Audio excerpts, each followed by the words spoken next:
Hey everyone, welcome back. In this video I will show you how to create a simple chatbot sequence in ManyChat using the free plan. This will work like a basic drip campaign where your subscribers automatically receive a series of messages over time. Step 1. Log into your ManyChat account and make sure your Facebook or Instagram is connected. Step 2. From the left menu go to Automation and then click on Sequences. Step 3. Click on Create New Sequence and give it a name like Welcome Drip Campaign. Step 4.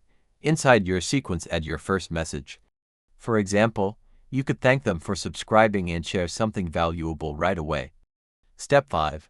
Add the next message in the sequence. You can set a delay like 1 day or 2 days before the next message goes out. Step 6. Keep adding as many messages as you want to build your drip campaign. Each one can include text, images, or even links to resources. Step 7.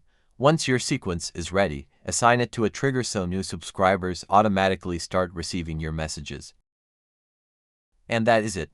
You just created a free chatbot sequence in ManyChat 2025. This is a great way to build relationships with your audience and stay consistent without having to message people manually. If you found this helpful, make sure to like and subscribe for more tutorials.